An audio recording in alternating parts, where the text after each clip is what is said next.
All right. Hello, everybody. Hope you all are doing well. This is DFS Army's NBA pre-lock show. We have a nice 8-game slate that has gotten turned on top of its head because of all of the trade news, all of the injuries. But I love slates like this, man. I How are do you too. feeling? Yeah, I'm definitely loving tonight's slate. Definitely the Pacers game will make or break our nights, but with everybody so focused on that, I feel like there's a lot of spots people are sleeping on. So we'll be sure to call those spots out and hopefully we hit on them. Exactly. And like you're saying, there's a lot of chalk. I'll just eat. I'll be over the field on a lot of it. But with that, there's so many different ways we can get different and get leverage.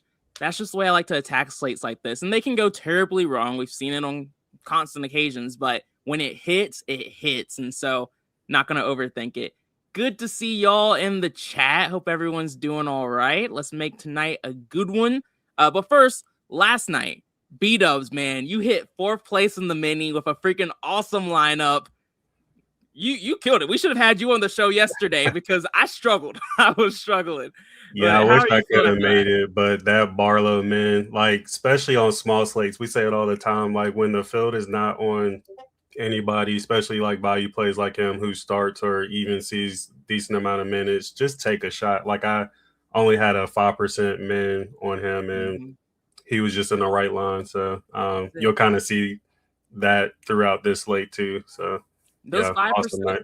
Yeah, those 5% men's aren't anything crazy. It's just like, hey, let's sprinkle them in, and hopefully he ends up in the right lineup. And usually they do when they pop off. So that was a good one. A lot of people had good nights last night. Yeah, shout out to Ham in DC. He's another Army member. He chopped first place and then had third place, and then our guy Will, he was right below me at sixth place. So Mm. All right. Let's awesome keep night for Army. Yeah, good night for everybody. Let's keep it going. And I want to get on there with y'all for a good night here. So, starting off, we have the Knicks going up against the Wizards. For the Knicks, we know that this is a great matchup going up against Washington, but it's hard because the Knicks don't really have any injury news. Miles McBride is out, Mitchell Robinson is out, which helps stabilize minutes, but not a big mover when it comes to usage rates. What are you doing here? So yeah, this we love playing teams against Washington, one of the worst defenses in the league. Main concerns, of course, with the starters is if it will stay close enough, long enough for them to do damage. So slight concerns there, but I'm still going to play pretty much everybody on this team. So Cat was popping like crazy at first, but then he fell. So 20% was kind of where I felt comfortable at least having my exposure at. I'm okay not getting quite to 30 because, especially with how disappointed he has been overall lately, in a blowout potential, I could definitely see him being a chalk bomb tonight. So I wanted at least 20% there. I wanted to at least match the field somewhat on Brunson, so only 15%. Definitely love taking shots on Hart, so a little more aggressive there with a 20% man, just with all he does for the team. And then my usual 5% shots on McKell and OG, which if I had to pick between the two, it'll probably be OG. And then this is where y'all might start to think I'm crazy, but again, I'm taking a lot of shots on low on value that nobody else is playing. So I put a 10% man on Tyler Kolek. Even 5% would probably be smarter, but if you think this game blows out, which there's a high chance it will, in this kind of soft matchup, he's going to get extra run and almost min price. I'm willing to take that risk. So just trying to play some super cheap guys in a great spot that no one else is on. Yeah, I don't think that's crazy at all. I had a 5% min on him, but you make me feel a little bit less crazy about that. Simodel likes Kolek too, so there's quite a few things like pointing the right direction for him. I couldn't do OG. I couldn't do Bridges. I feel like I've been playing them out of my mind here lately, and they've been pissing me off. But this is really just a good bounce back spot for this entire team. So I don't think it's wild to force exposure to these guys. I have a 10% min on Hart. Again, not going to end up over the field, but I just like having exposure to him. I have a 30% min on Karl Anthony Towns. Really like this he's had some strong games recently, but he's been very inconsistent. But this is a spot where he should smash. And so I just want to trust the process there. And then I have a 10% min on Brunson. I'm not much of a Brunson guy these days. So, I just like the idea of having some exposure, but I didn't go too crazy with it, especially because I like a lot of guards on this slate. And so forcing exposure to him too much just made me a little bit nervous. But I think at the end of the day, we both like this game a lot, or like this team a lot. The Wizards side of this, I am not touching. Knicks are a pretty good defense these days. Washington, they're missing Trey Johnson. The rest of the guys who are out have been out for a while. I'm not playing them. Are you? No, I couldn't find one good reason to play this team. Tough matchup on a bigger slate. Easy fade for me. Yeah. Usually I'm a George guy and a Sar guy, but not on this slate. Next up, we have another good game environment. Denver going up against the Pistons. Denver, Jokic is back. He has been on that minutes limit. We haven't seen him play more than 30 minutes yet. Not really expecting him to do that here. Christian Brown is questionable. Given the context of the slate, doesn't really matter too much. And then Aaron Gordon's been out for a while. Tough matchup against the Pistons. We know that. You're not playing any of Denver, are you? Nope. I wish we knew Jokic was going to get his normal time, but I think he's going to be limited again. So didn't take a shot there. Usually people like him, I like to make sure I have in the mix with all the value we have available, but going to wait a little longer. And then I think Murray's still priced up too high with him back, and Detroit is a solid defense too. So, yeah, overall, tough team to get to. Yeah. For me, I did force some exposure here. It is a tough matchup. Minutes are pretty bad right now. But with Jokic, when he's below 10% ownership, and yeah, Blake, we have seen him score 61 points in 25 minutes. But the question is, will 61 points be enough on a slate like this? Realistically, I doubt it. I doubt 61 will be enough for him to end up in the nuts. But if he gets 70, 80 points, that's the kind of guy I feel like you might need to have on this slate, given all the value. So I just have a 10% min on him, just for the off chance he does go off. We have enough value on the slate where I can have some exposure to him, and it won't kill me if the more likely scenario of him not going off happens. But if he does, at super low ownership, I'm in a really good spot. So that's the way I'm thinking about it, but it's not a great play in really any way you look at it. There's so many studs on this slate too, so I don't think it's necessary. Agreed. All right, next up, we have the Pistons side of this game. For Detroit, we have Jaden Ivey out because he was traded. That matters. All of the guards is really just their minutes get a little bit more solidified, but Ivy hasn't been that great here recently. Even from like the usage rate standpoint, it doesn't change that much for me. How are you looking at this team? I like them. Yeah, so for sure taking a shot on Cade, one of the studs we talked about on the slate. Nice upside. Definitely going to have exposure with all the value. And then I just put 5% man on Duran, Tobias. All three of them are popping on the sim model, and I feel like games against Denver has produced a lot of great DFS games for a lot of people. So a little more comfortable with Duran and his upside. Of course, Harris and Azar are always a big question mark, but I just really like their price. They both have 30 to 40 point upside regardless of how consistent they hit it. Again, I'm looking for spots with decent upside that nobody else is on, so willing to take that risk. Blake, good one, man. You think it's a Wendell Carter Jr. night? That Orlando game, I still have a lot of question marks on because we just don't know who's going to play for the Thunder yet. But hey, if it hits, that's an awesome one, man. Good luck there. Nezzy, what's up, man? Good to see you. And Maria, we will get there soon. There definitely are some studs that we will be over the field on. And I think the first one for you was Cade, so you're already kind of touching on it. For me, I just like having exposure to Cade. I don't really love this spot or matchup, but you're right. A lot of these Denver games end up staying close and competitive, and so we have seen some ceiling performances from studs and just players in general in these in this game environment. So I have a 15% min on him, just trying to get exposure if that happens here. And then I have a 5% min on Jalen Duren. I'm a Jalen Duren guy. I play him on pretty much every slate. And the matchup here doesn't really concern me too much. There's a foul trouble risk that's always there whenever you're going up against Jokic, but the upside's still there too. And I get the Sar and Tobias plays. I didn't get there, but in that 5K range is definitely getting a bit different with guys we know can pop off. So not crazy in these higher total games at the start of the slate.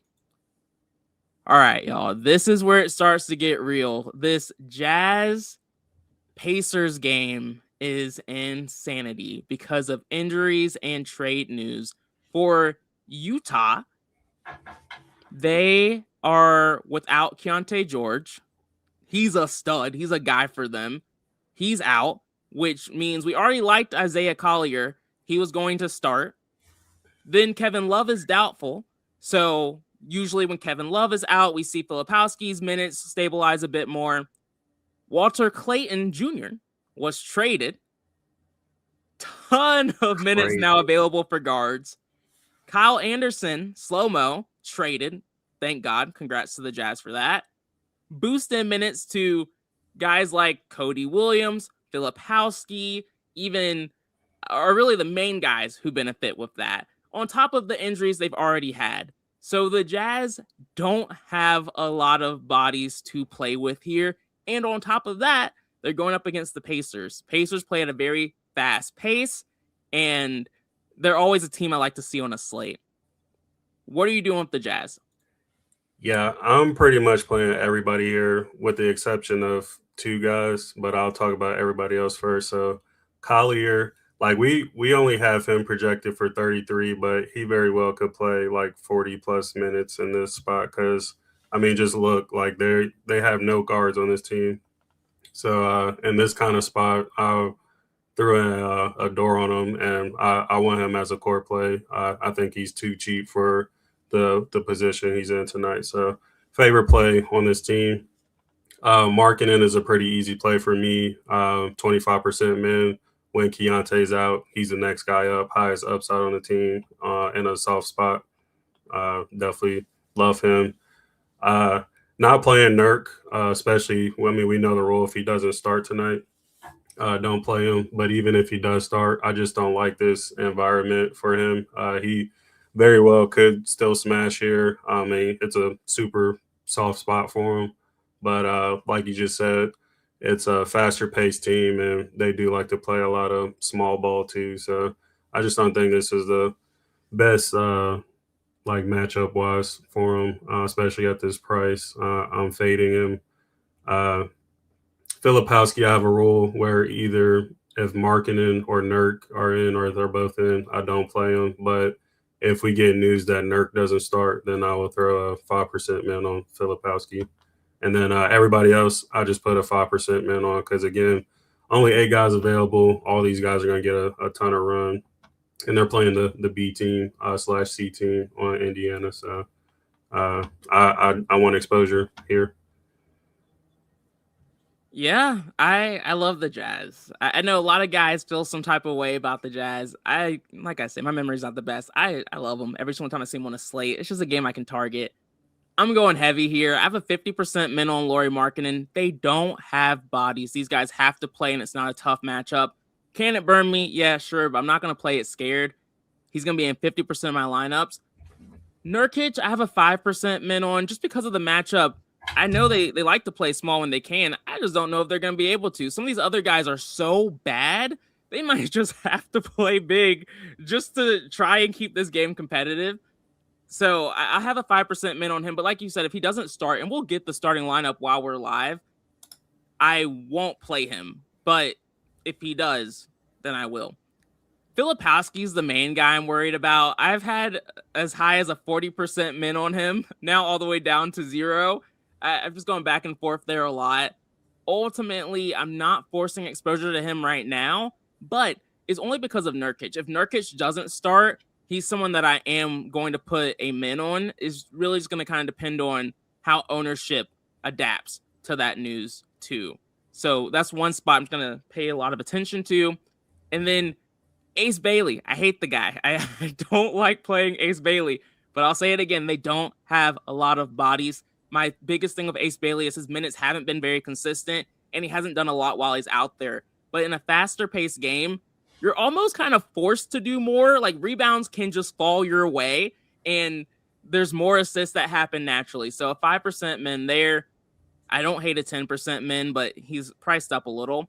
Bryce Sensabaugh, pretty much the exact same situation as Ace, but I like him a little bit more. I put a 10% min there. And then even guys like Cody Williams and Svai, who I never play, I just have a 5% min on because they're so cheap and we'll see 20 plus minutes. So it's a spot where we know these guys can't be trusted. They're very inconsistent, but there's enough spot and the ownership is a little bit lower than you think it would be in this spot where I'm willing to force a ton of exposure.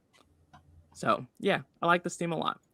And who said it? Rodno said, do we think the Pacers can keep this game close? That's the conversation because the Pacers basically just said, screw this game. They're not playing any of their starters. Nimbard, who shot the bed last night, out. Pascal Siakam, who he wasn't great last night either, is out. They're both resting. Aaron Nesmith is also out. Bennett Mathurin is out. That's 4 starters right there, all out for this team. And then on top of that, TJ McConnell, who plays decent minutes off the bench but has a high usage rate, is out. And so the real question is, who are these guys? OG said the DS has Nurkic out. Try refreshing. He shouldn't be out for you. Yeah, I see him right here. And Potter is out. If I said doubtful to me means out. So like all those guys are out. Potter, is Potter out? Yeah, he is. What team? I don't even know. What team does Potter play for? Pacers. Okay, yeah. So Potter is out too. There's a ton of guys from this team missing, and they all have a fantastic matchup against the Jazz. And they're all getting ownership too. So how are you treating these guys? Yeah, I mean, of course, I'm playing everybody here. The main thing I will say is I'd say Quentin Jackson and Jarris Walker are the two I'm the most confident in, and both will be core plays. Everybody else, or I'll break it down this way. Huff and Furphy will be the two that I'm under on.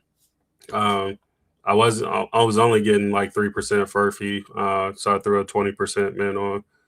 Still under the field, but again, I'm comfortable with that amount, just where if he goes off, I'm not completely dead. And then Huff, his ownership scares me. And he was showing at, let's see, 15%. So I might do the same with him and just do 20% min there. So I will be under on both of those guys. And it is what it is if they both smash.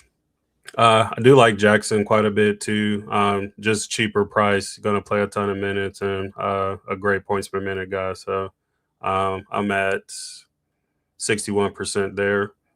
And then everybody else, I just kind of like what we mentioned about the Jazz. All these guys are going to get decent minutes and almost min price, if not min price. I want to match the field as close as I can. So 20% min on Shepard, 15 on Ethan, 10 on Cam, and then 5 on Peter. So pretty much playing this whole team. Yeah, a lot of these guys will show up by themselves. Earlier today, I had Jarris Walker as a lock, but we've gotten so much more information. I took the lock off of him, and he's still showing up in 90 to 80% of my lineup. So he's popping for me. I did lock Quentin Jackson at 3,100.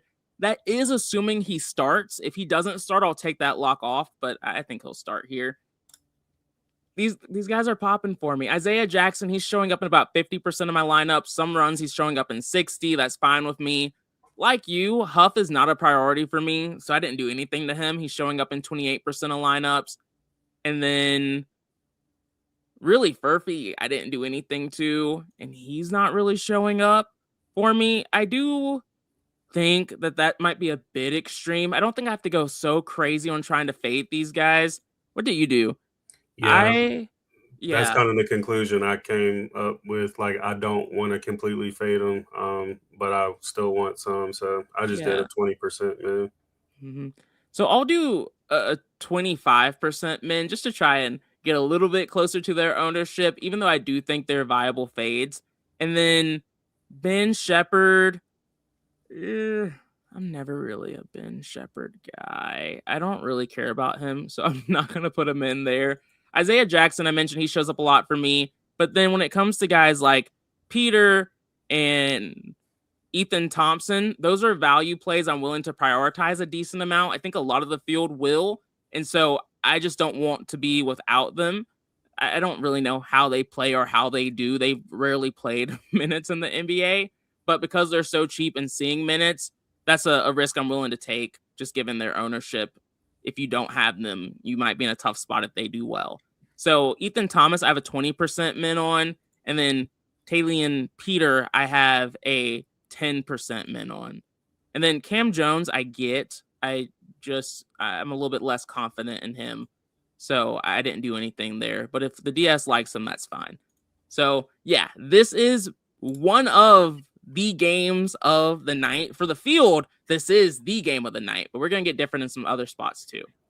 All right, next up, we have the Lakers against the Nets. We go from fun games to absolute shitters. For the Lakers, they have Austin Reeves listed as questionable. Have we gotten that news yet? I don't think so. No. Yeah, so he's still questionable. If he's out, we should see Marcus Smart continue to start. Both of these teams play at a very slow pace. So, I don't love this spot, but there's probably a guy or two here still. How are you looking at it? Yeah, it's just Luka and move on for me. Luka has crazy upside. We have all the value in the world, so doesn't make any sense not to have the exposure to somebody with his upside. I mean, he just put up a 31-point triple-double in one half, so you gotta play somebody like that. I don't care about anybody else on his team. Yeah, I didn't go as high as you, but I forced exposure here too. I have a 15% min on Luka for the exact same reasons you mentioned. Brooklyn Nets, a team that I haven't hated as much recently. They've been a little bit better to us here recently. But Brooklyn, no injury news, played a slow pace. Hard to love this spot for too many guys, but it looks like you like one. Yeah, I'm curious to know what you did here, but I was thinking about a 5, but I was like, 3% ownership, somebody with his upside. Let's go 10. So that's it for me. I know you call him out all the time, especially when he's this low on. I'm just gonna take a shot on him. So that's it for me here. Oh, I like the 10% min. It makes me kind of want to do it. I have a 5% min on him. Like you said, for a lot of these studs, we just have too much value for me not to take shots on these low-owned guys that everyone else is just completely ignoring. So that 10% min is awesome. I'm not as ballsy, though, with the 10, but I have a 5% min just because we know he's going to shoot, and that's all that really matters. I thought about Cam for a little bit, but there's just better guys on the slate. Don't have to get cute there. All right, next up is a game I know you like a lot, but it's the highest total game on the slate. And there's enough news to keep things interesting. For Atlanta, we have Onyeka Okongwu out, which means Gay should start again. Fast-paced game against the Heat, but we know they're not a bad defense. They just play very fast. Atlanta, they played the second fastest pace. So this game's just going to be going back and forth like crazy. Porzingis is out, and so this team's just going to be about a lot of bigs, but they're pretty much used to that at this point. How are you attacking the Hawks? Yeah, I wish I liked this team a bit more overall, but I am taking a couple shots. So, of course, Jalen Johnson, 25% min, but ended up just throwing a like on him to make him a core play. He's my favorite stud on the slate. So, triple-double upside and the highest game total on the slate. Just super easy to get to. And then Dyson Daniels was another one I wanted to take a shot on. I've mentioned him in the past many times about how he does everything for this team. Great defender. So somebody with his upside in this kind of environment, I want exposure to. I was just thinking about Gay. I wish he was a little cheaper. His price is slowly going up. He had a pretty solid game last time out, but I don't know if I'm going to force him in or not. And then McCollum, I did consider too. He just hasn't shown enough upside for me to really feel confident in playing him. He hasn't been bad, but we haven't seen him do anything spectacular yet. Yeah, I'm with you. I'm kind of taking that wait and see approach with CJ until proven otherwise. But Jalen Johnson's one of my favorite studs on the slate too. But core play, I like it. I like it. I only have a 30% min on him though, and he's only showing up in he's showing up in 47% of lineups. So decent leverage there, which I like because, like we mentioned, just a really good game environment. He is above 10K, which I know some guys are like, when he's above 10K, I'm never gonna play him. I don't really think about it that way. Yeah. I have a 5% min on Dyson Daniels as well. Just a guy who does a lot for this team. But like I mentioned, there's a lot of guards who are in really good spots on this slate. So not someone I am forcing too much exposure to, just someone I like to see show up. And then Nikhil Alexander-Walker falls in that bucket too. They just have good usage rates. And in a fast-paced environment at low ownership, they're just guys I want exposure to. So 5% min on Dyson Daniels and a 5% min on Nikhil Alexander-Walker for me. Poked, i.e. trying. Poke, die, trying. Okay, I see it now. It took me a little bit. Should we be worried about anybody being traded mid-game? Yeah, I mean, that's always a risk, but there's absolutely nothing you can do about it. Yep. Yeah.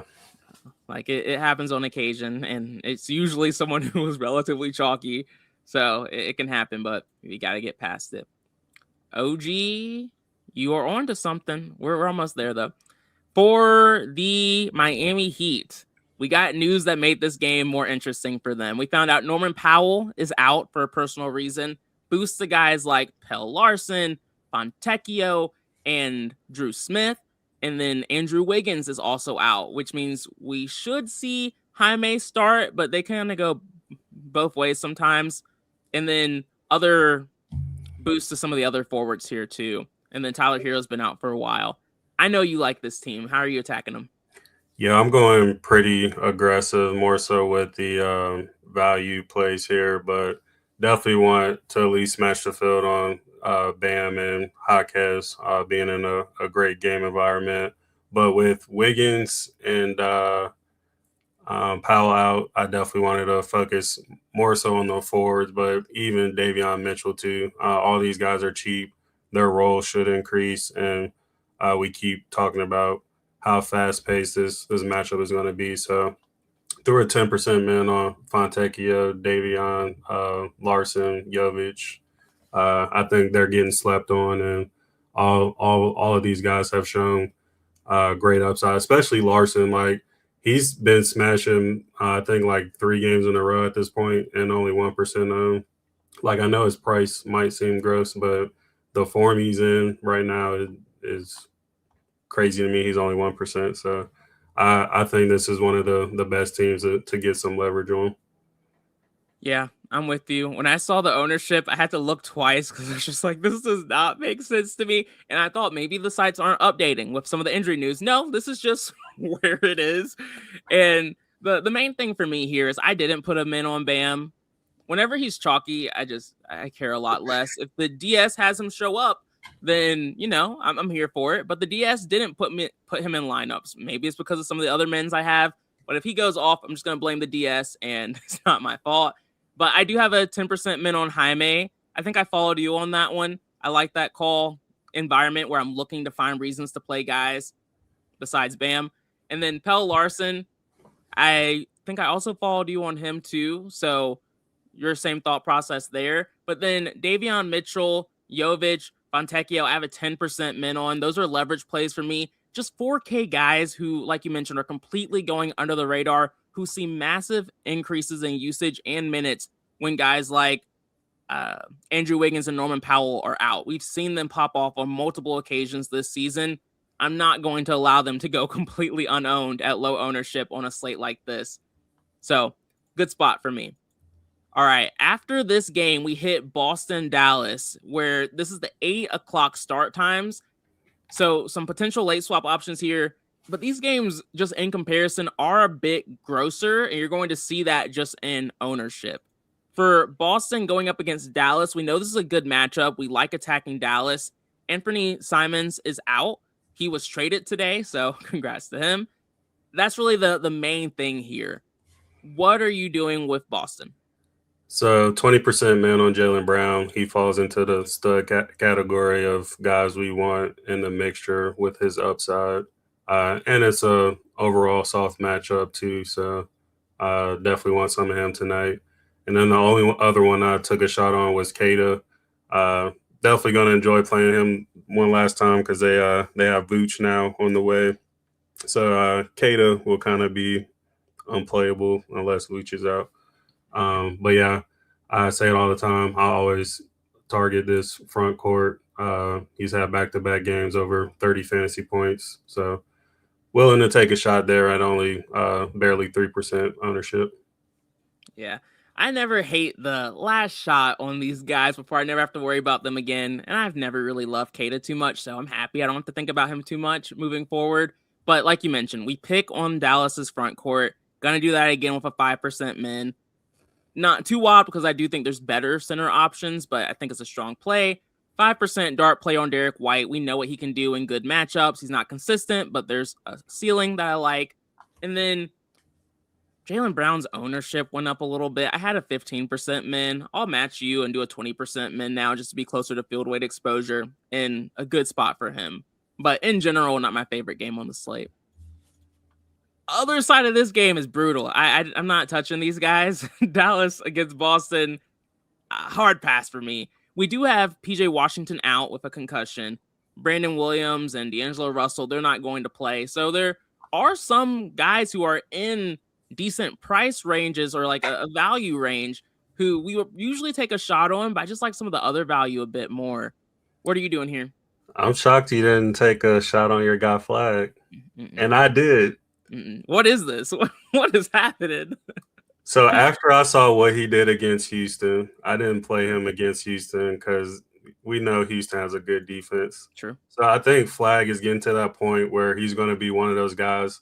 I don't really care who he's playing, the form he's in right now. I'm taking a shot. He put up 60 against Houston. He can do it again against Boston. So 10% min, and that's it for me. You're not wrong. You know how I am though. When I see my guys who I've been riding with at low ownership for so long, and now they're seeing 10% ownership, I'm like, screw you. I don't know you anymore. Like, this isn't it. Same way I've started playing Wemby again. I'm like, okay, now no one's playing them. I can get on board. But yeah, it is really just I miss him being low owned. This spot does make sense for him at this price tag. It's not bad. I just miss him when he was lower owned. So not crazy. All right, next game we have the Bulls going up against the Bucks for Chicago. This is a team I think is going overlooked, but their ownership is starting to creep up, which, is fine, I guess. Josh Giddey is out with a hamstring injury still. Nikola Vucevic was traded. Congrats to him. He's going to a much better situation. Jalen Smith is still questionable. I don't think we've gotten that news. Have you seen anything come through? We just got it a second ago. He's available, and Trey Jones is upgraded to questionable. Oh, okay. That is surprising for Trey Jones. I don't love that. Kevin Huerter is out, which he was traded today too. So that was a boost to Io, Kobe White, Isaac Okoro, and then Julian Phillips is questionable still too. But the Trey Jones news kind of stunts me a little bit. I liked these guards, but given the ownership and the potential of Trey Jones coming back, I don't know. How do you see it? Yeah. He'll be limited for sure. He's been out for a while. I'm playing Io for sure. I have a 15%, man. I'm debating if I want to make that 20%. Kobe's the one I'm on the fence with. I know the upside's there with him, but just not a fan of his price tag, 7,100, especially with how strong guard is elsewhere. So he might be the chalk I fade on this team. Jalen Smith, I love, and probably my favorite play here, especially with no Vooch. Now that we know he's available, I have to do another run, but I see his ownership's going up. So I'm at least matching the field, but definitely wouldn't hate if I was over. And then Buzelis, I'm just going to match the field on too. He has a nice upside, but tends to be one of the more inconsistent ones on the team. Now, Patrick Williams and Dalen Terry, only 1% ownership. there's so many guys that are missing that you just named. Like just look at the minutes they're projected to play. Not my favorite matchup, but both these guys' roles will increase even more than it has the last couple games. They both have scored over 20 points the last two games and in a better situation now. So this is another one of my favorite spots to get leverage on value plays that nobody is playing. Everybody's so focused on the Pacers, and we've seen that chalk bust so many times. So again, I'm getting some nice mixture from some other guys. I don't disagree. I'm with you on a lot of it. I have a 25% min on Kobe White. He hasn't shown us a lot of ceiling all year, really. He's had a couple of games, but he hasn't popped off. But just given all the injuries they have, I'm sticking with it. Even if Trey Jones plays, I'll keep the 25% min on it, but I don't love it. So I understand your hesitation there. I have a 10% min on Buzelis. Kind of like what you mentioned. I didn't really want to force going over the field too much. Just wanted some exposure here. Jalen Smith is going to be a leverage play for me. I have a 50% min on him. I think our ownership is right. He will be there, but he's someone I like enough in this matchup to be significantly over the field on him. He's just too cheap for the upside he brings to the table when he sees consistent minutes. And then I have a 15% min on. Similar story to Kobe White and Buzelis. I also have a 5% min. Oh, no, I'm lower than you. I have a 5% min on Patrick Williams and Dalen Terry, but I see them pretty differently. I hate Patrick Williams. He's just out there a lot and barely does anything. But Dalen Terry, I like. So I have a 5% min on both of them, but I do have a preference. So maybe I'll do a 10% min on Dalen Terry, and I'll just keep a 5% min on Patrick Williams. Patrick Williams does have upside. He's had some big games this season. You know, it's just personal preference. I don't like him. But again, we'll still be over the field because, like you mentioned, when there's value who are in beneficial spots because of changes that have happened at low ownership, it just always makes sense to me to be able to have some lineups that are getting a little bit different there. So I like that. All right, next up we have the Bucks going up against Chicago. Chicago's a team we've been picking on all year long. Milwaukee, Bobby Portis is questionable. Or wait, we've gotten some of this news. He's unlikely to play. So you can basically consider him out at this point. Maybe. I mean, Doc is a little weird with some of this information. Gary Harris is out. Kevin Porter Jr. is out. And then, of course, Giannis is out for this team, all in a great matchup against Chicago. How are you treating them? Before that, we got the Pacers lineup. It would be Cam Jones, Ben Shepherd, Furphy, Walker, and Huff. What the hell is that? Cam Jones is okay. So it's pretty simple for me. I'm just taking the lock off of Jackson and putting it onto Cam Jones, and I'll let the DS do the rest of that. Anything else you kind of want to add with the Pacers there? Anything surprise you? No, not really. I was just curious who's going to start at guard. So I'll wait till we get things updated and kind of go back to that. But anyways, yeah, I like Ryan Rollins as a player, but 8,700 just seems a bit too steep for me. So that might be some more chalk I fade. I love the matchup for him, especially with everybody who's missing, but something about that price tag I just can't stomach. I will be playing Turner, however.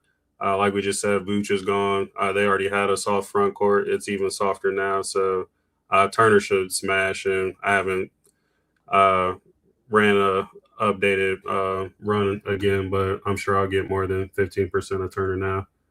Kuz, probably still not playing. 6,600, I'll pass.